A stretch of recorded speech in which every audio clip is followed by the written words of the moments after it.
हाँ तो मेरे शेर और शेरनियों, आप लोग फिर से आ गए अपने गुरुजी के पास। तो प्यारे बच्चों, आज का यह जो वीडियो होगा वो प्रश्नावली 5.3 कक्षा 8 का एनसीईआरटी गणित का प्रश्नावली 5.3 को हल करेंगे। लेकिन 5.3 का ये पार्ट 2 वीडियो होगा बाबू। पार्ट 1 वीडियो में आपको बता दिया गया 1 से लेकर क्वेश्चन नंबर 1 से लेकर के 6ठे नंबर तक का सारा क्वेश्चन को हल कर लिया गया है। और इस वीडियो में आपको ये वीडियो जो होगा बाबू मेरे, ये पार्ट 2 वीडियो होगा, है ना।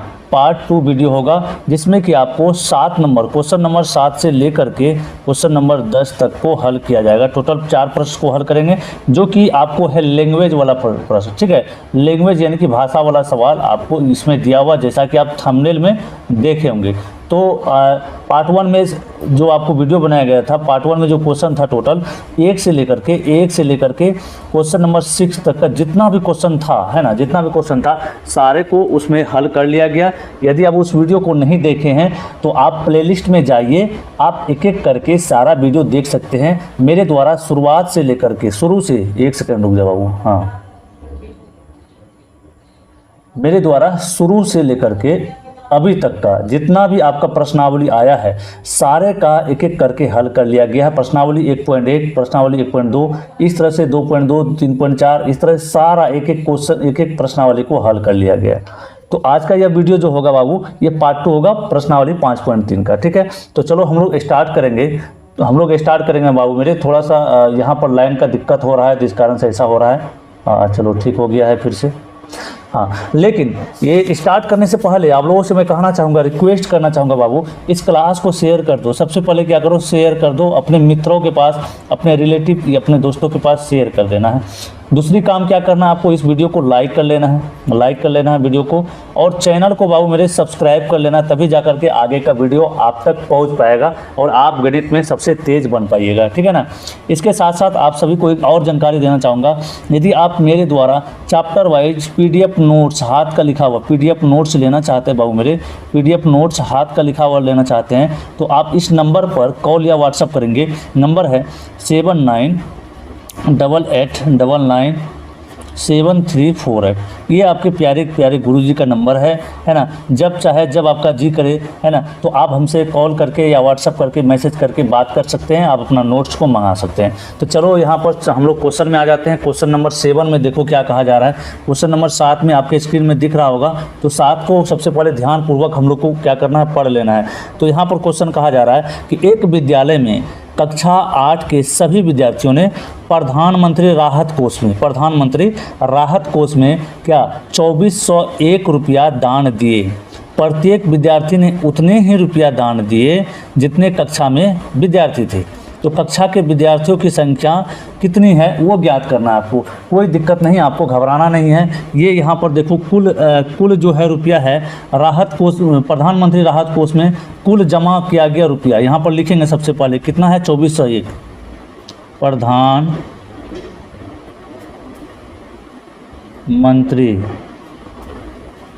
राहत कोष में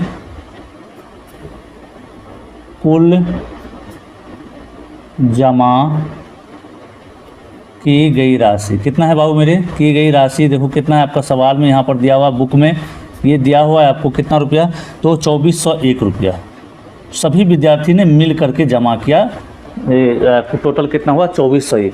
इसको बनाने से पहले एक चीज़ समझ लो कि आप अगर यदि मान लो कि 8वीं क्लास में पढ़ते हैं और आपके बैच में 40 स्टूडेंट है, कितना, तो 40 स्टूडेंट है, तो सभी ने राहत कोष में कितना जमा कर रहा है। यदि उस क्लास में 40 स्टूडेंट है, मान लीजिए आप 8वीं क्लास में हैं, ठीक है, 8वीं क्लास में है और आपके क्लास में है 40 विद्यार्थी, कितना, तो 40 विद्यार्थी है, यानी कि 40 छात्राएं हैं या छात्र है, सभी मिला करके लड़की और लड़का मिला करके आपका है 40, कितना, 40।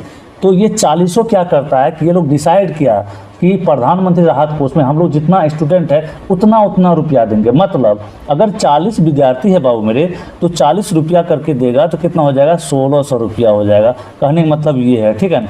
तो यहाँ पर तो टोटल रुपया दिया हुआ है, टोटल रुपया दिया हुआ है, ये नहीं दिया हुआ आपको, है ना, विद्यार्थी की संख्या नहीं दिया। तो यहाँ से निकल जाएगा कैसे, इसका वर्गमूल निकालेंगे। वर्गमूल जो होता है किसी संख्या का क्या होता है, वो लगातार 2 बार गुना होता है वही सेम संख्या का, तभी जाकर के उतना निकलता है। कहने का मतलब यहाँ पर अगर इसका वर्गमूल निकाल लेंगे तो हम लोग का विद्यार्थी की संख्या निकल जाएगा, ठीक है ना। तो चलो हम लोग निकाल लेते हैं। यहाँ पर वो वर्गमूल कैसे निकालेंगे, अभाज्य गुणनखंड विधि के द्वारा। तो अभाज्य गुणनखंड विधि के द्वारा 2401 का वर्गमूल यहाँ पर हम लोग निकाल लेते हैं साइड में ऐसे। तो सबसे पहले 2 से लगाते हैं, आपको पता है 2 से जब नहीं लगता है तब आगे की संख्या से लगाते हैं। 2 से नहीं लगेगा क्योंकि अंतिम में विषम संख्या है। किससे लगाएंगे देखते हैं, हम लोग लगाते हैं इसको 3 से। तो 3 से भी नहीं लगता है, नहीं लगेगा मेरे अंदाज से, यहाँ पर 3 से भी नहीं लगेगा जी। 3 से भी नहीं लगेगा, ये 5 से भी नहीं लगेगा क्योंकि अंतिम में 5 से लगने के लिए 0 या 5 होना चाहिए। तो यहाँ देखते हैं 7 से लग जाएगा, ये 7 से लग जाना चाहिए। तो 7 यहाँ 21, 3 बार में दे दिए, बचा क्या 3, 7 चौका 28, बचा यहाँ पर 2, 21 बनेगा, 7 या 21, 343 हुआ बाबू। अब फिर किससे लगेगा, फिर 7 से लग सकता है, 7 चौका 28, बचा 6 63 बना, 7 नाम 63, है ना। अब इसको देखो क्या करेंगे, फिर 7 से ही लग जाएगा 49, तो 7 7 49, और फिर 7 से ही लगाएंगे। जब तक 1 नहीं आएगा तब तक अभाज्य गुणनखंड करते जाते हैं। तो हम लोग का जो वर्गमूल आया तो यहाँ पर लिखेंगे, इसलिए अंडर रूट वर्गमूल को ऐसे ही लिखा जाता है, अंडर रूट दिया जाता है। वर्गमूल हो इसका 2401 का कैसे लिखा जाएगा, यहाँ पर अभाज्य गुणनखंड किए हैं हम लोग, तो यहाँ पर क्या हो जाएगा, 7 गुना में 7 गुना में 7 गुना में 7, 4 बार 7 आया है, 4 बार 7। तो जोड़ा लगाते हैं, जैसा कि आप लोग पार्ट वन का वीडियो में आपको बता चुके हैं डिटेल में। तो यहाँ पर क्या करेंगे, 1 बार 7 को बाहर करेंगे और इस जोड़े से 1 बार 7 को बाहर करेंगे, तो 7 7 49, है ना। तो ये आपका वर्गमूल आया। तो ये जो वर्गमूल आया बाबू मेरे, कक्षा 8 में विद्यार्थियों की संख्या आ गया। तो यहाँ पर लिखेंगे, अतः आपको क्या पूछा है कि कक्षा 8 में, यहाँ पर आपको जो पूछा है कि विद्यार्थियों की संख्या क्या है, तो यहाँ पर लिखेंगे अतः, अंत में बना करके लिख देंगे, अतः कक्षा 8 में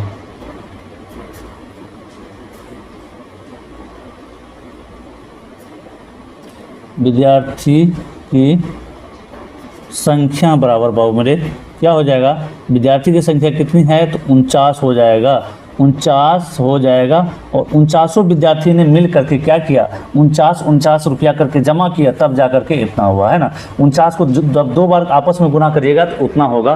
तो यही इस सवाल का राइट आंसर हो गया। बहुत ही आसान तरीके से हम लोग बना लिए हैं। चलिए अगला सवाल की ओर बढ़ जाते हैं हम लोग। अगला सवाल देखते हैं क्या है बाबू। 8वां नंबर का सवाल आपके स्क्रीन में दिख रहा होगा। 8वां नंबर सवाल को पढ़िए अच्छा से, सबसे पहले पढ़ लीजिए, ठीक है ना। तो सवाल आपको दिया हुआ है कि एक बाग में 2025 पौधे इस प्रकार लगाए जाने हैं कि प्रत्येक पंक्ति में उतना ही पौधा हो जितना पंक्तियों की संख्या हो, है ना, जितना पंक्तियों की संख्या हो। तो पंक्ति की संख्या और प्रत्येक पंक्ति में पौधों की संख्या ज्ञात कीजिए। बहुत ही आसान सवाल है। सबसे पहले इसको बनाने से पहले एक चीज़ यहाँ आप फिगर के द्वारा समझ लीजिए। मान लीजिए आपका एक कोई स्कूल है या फिर कोई घर का कहीं पर बगीचा में आप पौधा लगा रहे हैं। तो मान लीजिए 5 पंक्ति में लगाना है आपको, लगाना है कितना, 5 पंक्ति में, ऐसे लंबा लंबा, ठीक है, ऐसे लगाना है।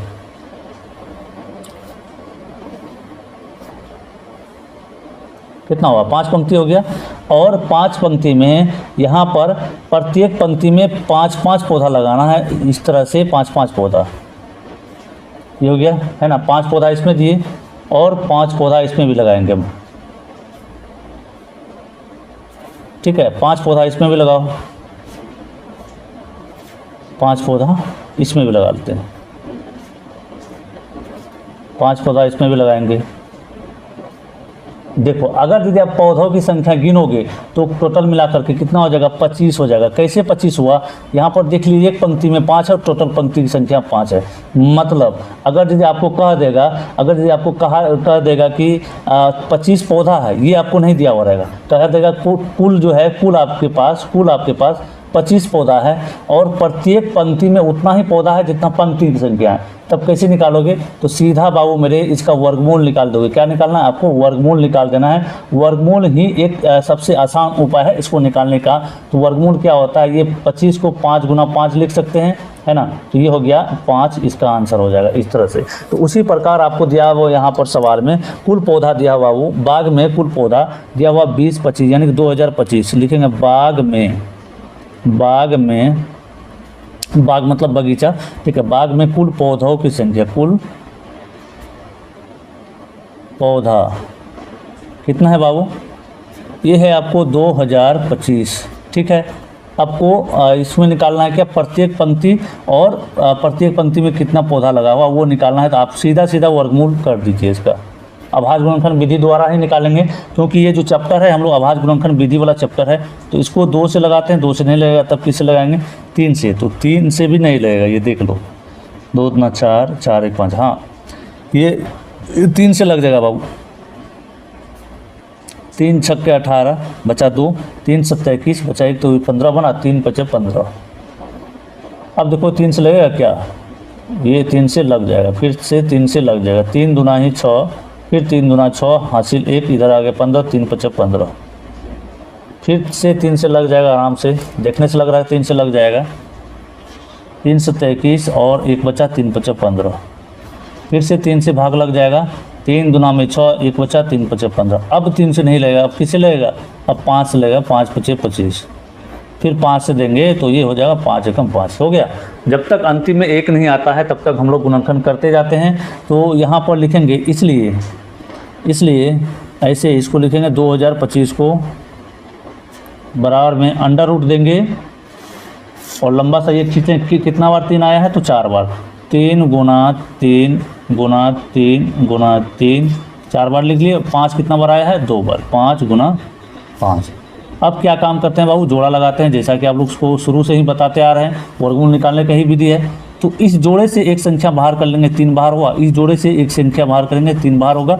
और इस जोड़े से एक संख्या बाहर करेंगे, 5 बाहर हो जाएगा। 3 3 9, 9 5 45। तो 45 जो है बाबू मेरे, 45 कितना होगा? 45 क्या होगा? 45 पंक्ति भी होगा और 45 उसमें पौधा भी होगा। तो लिखेंगे अतः, अंतिम में बना करके यहाँ पर भाषा में लिख देंगे अतः पंक्ति की संख्या बराबर कितना? 45, ठीक है। और पौधों की संख्या बराबर, पौधों की संख्या बराबर, तो क्या होगा? ये भी 45 होगा, ठीक है ना। ये आपका इस सवाल का राइट आंसर हो गया, ठीक है। चलो जी, ये बना लिए हम लोग। अब चलो 9वां नंबर की ओर बढ़ते हैं। यहाँ पर देखते हैं 9 नंबर का सवाल आपसे क्या कहा गया है। 9 नंबर में आप अपना स्क्रीन में देखिए कि 9 नंबर का सवाल में आपसे क्या पूछा जा रहा है, क्या डिमांड कर रहा है ये। देखो सवाल को सबसे पहले पढ़ना है ध्यानपूर्वक, ठीक है ना। सबसे पहले सवाल को बाबू मेरे ध्यानपूर्वक पढ़ लेंगे। सवाल आपको दिया हुआ है कि वह सबसे छोटी वर्ग संख्या ज्ञात कीजिए। क्या? वह सबसे छोटी वर्ग संख्या ज्ञात कीजिए जो 4, 9 और 10 प्रत्येक से विभाजित हो जाए। 4 और 9 और 10। तो मान लो एक एग्जाम्पल लेते हैं, छोटा सा एक एग्जाम्पल लेते हैं कि मान लो 2 है और 4 है और 1 है, ठीक है। 2 4 और 1 है। तो इसका वह सबसे छोटी पूर्ण वर्ग संख्या ज्ञात करना, हम लोग का पूर्ण वर्ग संख्या ज्ञात करना है जो कि आपको ये तीनों से विभाज्य हो जाए। तो हम लोग देखते हैं कि इसका नज़दीकी क्या है? 4 है। तो 4 एक पूर्ण वर्ग संख्या है ना, 4 का वर्गमूल निकाला जा सकता है, इसीलिए इसको पूर्ण वर्ग संख्या कहा जाएगा। तो यहाँ पर 4 में क्या होता है? ये तीनों से भाग लग जाएगा, ठीक है। तीनों से क्या होगा? भाग लग जाएगा। एक और एग्जाम्पल ले लेते हैं। मान लो 2 है, 3 है और 4 है। अब कहेगा ऐसा पूर्ण वर्ग संख्या सोचिए जो कि ये तीनों से भाग लग जाए, है ना। ये तीनों से भाग लग जाए बाबू मेरे, तो वो होगा 36। क्या होगा? 36 होगा। इधर आसपास में कोई संख्या नहीं होगा। जैसे मान लो 4 है तो 4 से तो ये सिर्फ 4 से ही विभाज्य होगा, 2 से विभाज्य होगा, 3 से तो नहीं होगा। इसके बाद 9 है तो 9 में जो भाग लगेगा सिर्फ 3 से लगेगा, 2 से नहीं लगेगा। तो इसलिए पूर्ण वर्ग संख्या, नज़दीकी पूर्ण वर्ग संख्या कौन सा होगा? जो कि ये तीनों से कट जाए, है ना। यही चीज़ आपको सवाल में पूछा जा रहा है। तो उसका निकालने का क्या तरीका होगा, ठीक है। तो हम लोग मान लीजिए बड़ा बड़ा दिया रहेगा संख्या, तो निकालने का तरीका यहाँ पर समझेंगे। यहाँ पर लिखेंगे संख्या बराबर, संख्या बराबर आपको दिया हुआ बाबू 4, 9, 10, 4, 9 और 10। तो पूर्ण वर्ग संख्या निकालने के लिए सबसे पहले ये तीनों का एलसीएम निकाल लो, तीनों का एलसीएम निकालेंगे। कैसे? तो ऐसे निकालेंगे 4, 9 और 10 एलसीएम निकालेंगे, ठीक है, ये इस तरीके से। तो 2 से लगाते हैं सबसे पहले, 2 दूना 4, ये 9 में नहीं लगेगा, कोई बात नहीं, 2 पंचे 10। फिर देखते हैं 2 से लग जाएगा इसमें, 2 में, जब तक सब में 1 नहीं आ जाए अंतिम में कट के, तब तक लगाते रहेंगे। अब किससे देना है? 2 से कट गया सब, अब 3 से लगाना है। तो 1 और 3 तिहाई 9 और ये 5। फिर 3 से लग जाएगा इसमें, 3 बचा हुआ है, 3 एकम 3 और यहाँ 5 बचा हुआ है। 5 को जैसा का वैसा लिखेंगे। आखिरी में 5 से लगा देना आपको, 1 1 और यहाँ पर 1 आ गया है ना, 5 एकम 5 हो गया। यहाँ पर रफा दफा कर लिए। तो यहाँ पर बाबू मेरे देखो, यहाँ पर जोड़ा लगा हुआ है, यहाँ पर जो है जोड़ा लगा हुआ है तीनों संख्या का। तो लिखेंगे अतः इसलिए 4, 9, 10 का लॉग 100 बराबर, लॉग 100 बराबर, तो क्या आ रहा है? तो ये आ रहा है 2 गुना 2 गुना 3 गुना 3 गुना 5, ये आ रहा है आपको।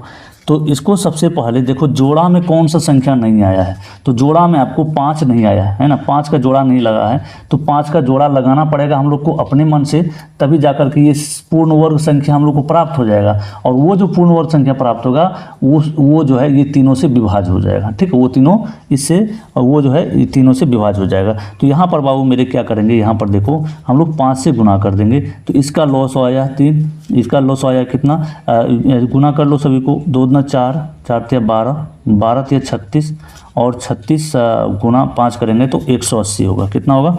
180 होगा, 180 होगा। इसलिए पूर्ण वर्ग संख्या, पूर्ण वर्ग संख्या जो 4, 9 एवं 10 से विभाज्य हो, 10 से विभाज्य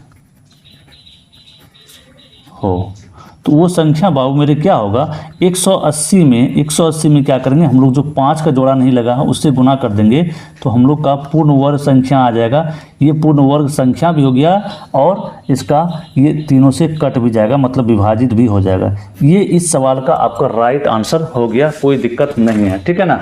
अब चलो हम लोग अगला सवाल की ओर बढ़ जाते हैं, 10वां नंबर का सवाल, जो कि आपका इस चैप्टर का आखिरी सवाल है और ये भी सेम टू सेम आपको 9वां नंबर के सवाल की तरह है। तो यहाँ पर कह रहा वह सबसे छोटी पूर्ण वर्ग संख्या ज्ञात कीजिए जो प्रत्येक 8, 15 और 20 से विभाजित हो, है ना। वो छोटी पूर्ण वर्ग संख्या हम लोग को निकाल करके दिखाना है, ठीक है बाबू। तो चलो यहाँ पर हम लोग बना लेते हैं इस पेज में। तो सबसे पहले लिखेंगे संख्या बराबर, संख्या क्या क्या दिया हुआ, संख्या आपको दिया हुआ है, इसमें जो संख्या दिया हुआ बाबू मेरे 8, 15 और 20, ठीक है। तो सबसे पहले 8, 15 और 20 का लॉस निकालोगे तो पता चल जाएगा, यहाँ पर 15 होगा, पता चल जाएगा कि आखिर कौन सी संख्या से गुना करेंगे ताकि आपको ये पूर्ण वर्ग संख्या बन जाए और वो पूर्ण वर्ग संख्या ये तीनों से विभाजित भी होगा। तो यहाँ सबसे पहले 2 से लगाएंगे, 2 चौके 8, 15 जैसा का वैसा रहेगा, 2 पंचे 10, फिर 2 से लगाएंगे, 2 दूना 4 और 15, 2 पंचे 10, यहाँ पर हो गया। फिर 2 से लगा लेते हैं, ये 1 आ जाएगा 2 के नीचे, ये हो गया 15 और ये 5। अब देखो बाबू मेरे 3 से लग रहा है, ये 3 से 15 में लग जाएगा, तो यहाँ पर 5 1 जैसा का वैसा रहेगा, 3 पचे 15 और 5 जैसा का वैसा रहेगा, क्योंकि 5 में नहीं लगेगा। अब यहाँ पर 5 से लग जाएगा आराम से, तो 5 एकम 5, 5 एकम 5। तो हम लोग का इस तरीके से आया। तो सबसे पहले यहाँ पर लिखेंगे इसलिए 2 नहीं, यहाँ लिखेंगे 8, 15, 20 का लॉस 100 बराबर। तो लॉस 100 क्या हो जाएगा इसका, 2 गुना 2 गुना 2 गुना 3 गुना 5, यही आया है। देखो 2 बार कितना बार आया है, 3 बार, और 3 सिंगल आया है, 5 सिंगल। तो जो जो संख्या सिंगल आया है उसको डबल करना पड़ेगा। यही होता है पूर्ण वर्ग संख्या बनाने का नियम, ठीक है। जो जो संख्या सिंगल आया उसको क्या करना पड़ेगा, डबल करना पड़ेगा। तो अभी फिलहाल सबसे पहले देख लेते हैं कि एलसीएम कितना आया है। 2 दूना 4, दूना 8, 8 तिहाई 24, 24 गुना 5 करेंगे, 24 पंचे 120, यही होगा, यही होगा ना। यहाँ से गुना कर लेते हैं इधर से, 5 तिया 15, दूना 30, दूना 60, दूना 120 हो गया। तो अब हम लोग को बाबू, अब हम लोग को यहाँ पर अंतिम में लिखेंगे, इसलिए पूर्ण वर्ग संख्या, पूर्ण वर्ग संख्या, वर्ग संख्या जो 8, 15 एवं 20 से विभाजित हो, जो 20 से विभाजित हो, बराबर क्या होगा, इस एलसीएम में जो जो चीज़ छूटा हुआ है ना, मतलब यही सबको गुना करने के बाद इतना आया है, तो इसमें 2 से और एक बार गुना करना पड़ेगा, 3 से करना पड़ेगा, 5 से गुना, क्योंकि 2 सिंगल है और 3 भी सिंगल है और ये भी सिंगल है, तो इसको डबल करना पड़ेगा। तो 2 गुना 3 गुना 5, तो 5 तिया 15 गुना 30, तो होगा 12, 120 गुना 30, तो क्या होगा 12 तिहाई 36। तो 3600 वो संख्या होगा पूर्ण वर्ग संख्या, जो कि ये तीनों संख्या से विभाजित होगा और पूर्ण वर्ग संख्या भी होगा। तो इस तरीके से ये जो चैप्टर है आपका प्रश्नावली 5.3 एकदम बिल्कुल हम लोग मज़ेदार तरीके से समाप्त कर चुके हैं, एक एक क्वेश्चन को ख़त्म कर चुके हैं, अब एक भी क्वेश्चन नहीं बचा है। तो उम्मीद करते हैं कि वीडियो पसंद आया होगा। वीडियो अगर पसंद आया है तो लाइक कर लीजिए, चैनल को ज़रूर सब्सक्राइब कर लीजिएगा, ठीक है। मिलते हैं फिर अगले वीडियो में। जय हिंद।